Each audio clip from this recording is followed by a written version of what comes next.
ஃப்ரெண்ட்வுட்ஸ் மக்களுக்கு வணக்கம். இன்னைக்கு நம்மளோட ஷோல யாரை பத்தி பேச போறோம் அப்படின்னா நடிகை த்ரிஷாவை பத்தின நிறைய சுவாரஸ்யமான விஷயங்கள் எல்லாம் பேச போறோம். ஸோ வாங்க பேசலாம். த்ரிஷாவை பத்தி சொல்லணும் அப்படின்னா தன்னோட கரியரை ஒரு சப்போர்ட்டிங் ரோல்ல இருந்து ஆரம்பிச்சு இன்னைக்கு நம்பர் 1 நடிகையா வலம் வந்துகிட்டு இருக்காங்க. அப்படி இருக்கும்போது 40 வயசை தாண்டியும் ஹீரோயினா நடிச்சிட்டு இருக்கக்கூடிய ஒரு நடிகை அப்படின்னா அது வந்து த்ரிஷா தான். நயன்தாராவும் 40 வயசை தாண்டி ஹீரோயினா பண்ணிட்டு இருக்காங்க. இருந்தாலும் த்ரிஷாவோட அழகு, அந்த உடல் கட்டமைப்பு, நம்ம ஃபர்ஸ்ட் அந்த ஜோடி படத்துல ஒரு சைடு ஆக்டரா எப்படி பார்த்தோமோ இப்ப வரைக்கும் அதே பாடி லாங்குவேஜை மெயின்டைன் பண்ணிட்டு இருக்க ஒரு நடிகை அப்படின்னா அது வந்து த்ரிஷாவை மட்டும்தான் சேரும். த்ரிஷா வந்துட்டு எந்த அளவுக்கு ஹார்ட் ஒர்க் பண்ணி எல்லா முன்னணி நடிகர் கூடயுமே நடிச்சிருக்காங்க. சோ அந்த அளவுக்கு அவங்களோட டெடிகேஷன், இன்வால்வ்மெண்ட் இது எல்லாமே வந்துட்டு வேற லெவல்ல இருக்கும். அவங்க ஒரு இன்டர்வியூல முன்னாடி சொல்லியிருந்தாங்க என்ன அப்படின்னா, சினிமாக்குள்ள வரணும்னு எந்த ஒரு ஆசையும் கிடையாது, மாடலிங் பண்ணணும், படிக்கணும், அப்படிதான் எனக்கு ஆசை. சோ நடிக்கிறத பத்தி நான் யோசிக்கல, இன் ஃபியூச்சர் மேபி யோசிக்கலாம் அப்படின்னு சொல்லியிருந்தாங்க.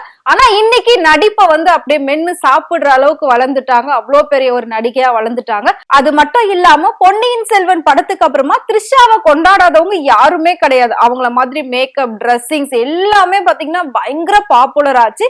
சோ அதை தாண்டி பாத்தீங்கன்னா த்ரிஷா வந்து இன்னொரு ஒரு விஷயமே பண்ணியிருந்தாங்க. என்ன அப்படின்னா, சீக்கிரமாவே உச்சத்துல இருக்கும் போதே கல்யாணம் பண்ணி செட்டில் ஆகணும் அப்படின்னு சொல்லி ஒருத்தரை வந்து காதலிச்சிட்டு இருந்தாங்க. அவரோட நிச்சயதார்த்தமும் முடிஞ்சது.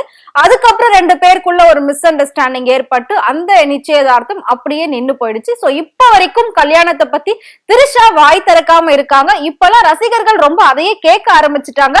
40 இயர்ஸ் ஆயிடுச்சு, இன்னும் நீங்க ஏன் வந்து கல்யாணம் பண்ணிக்காம இருக்கீங்க, எல்லா நடிகையும் கல்யாணம் பண்ணிட்டாங்க, நீங்க மட்டும் ஏன் பண்ணாம இருக்கீங்க அப்படின்னு சொல்லி எல்லாரும் கேள்வி கேட்க ஆரம்பிச்சுட்டாங்க. சோ அதுக்கு த்ரிஷா என்ன சொல்லியிருக்காங்க அப்படின்னா, இப்ப வரைக்கும் எனக்கு கல்யாணம் அப்படிங்கிற ஒரு விஷயத்த நம்பிக்கையே கிடையாது, அது மேல இருந்த நம்பிக்கை போயிடுச்சு. சோ இப்போ வந்து எனக்கு நடிப்புக்கு அடுத்து என்னால என்ன முடியுதோ அடுத்து நான் அதை பண்ணணும்னு நினைக்கிறேன்னு தவிர கல்யாணத்துல போய் செட்டில் ஆகணும் அப்படின்ற ஒரு எந்த ஒரு எண்ணமும் கிடையாது.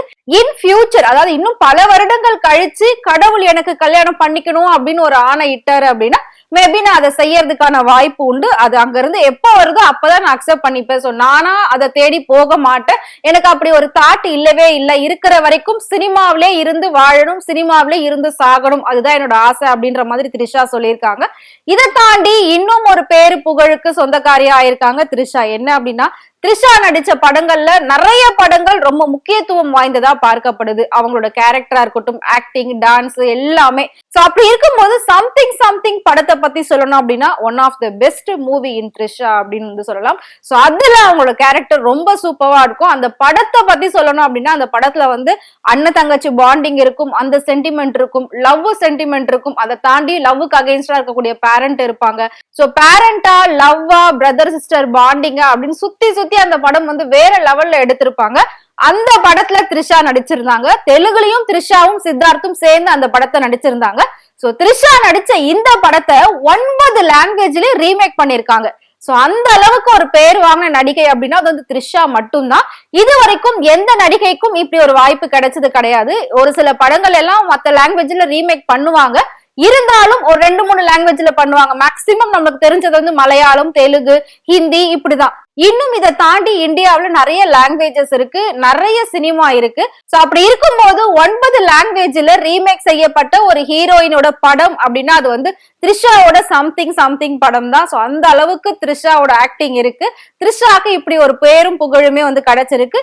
இதை தாண்டி த்ரிஷா வந்து என்ன சொல்லியிருக்காங்க இன்னொரு இன்டர்வியூல அப்படின்னா ரொம்ப இன்ட்ரெஸ்டிங்கா சொல்லியிருப்பாங்க.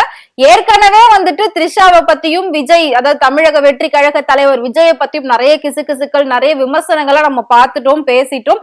2 பேரும் வந்து ஒன்னாவே பயணிக்கிறாங்க எல்லா விஷயத்துக்கும் அப்படின்ற மாதிரியுமே சொல்லியிருந்தோம். கூடிய சீக்கிரம் த்ரிஷா வந்து அரசியல்ல இணைவார்களா அப்படின்னுமே நிறைய பேர் வந்து கேள்விகள் கேட்டுட்டு இருந்தாங்க.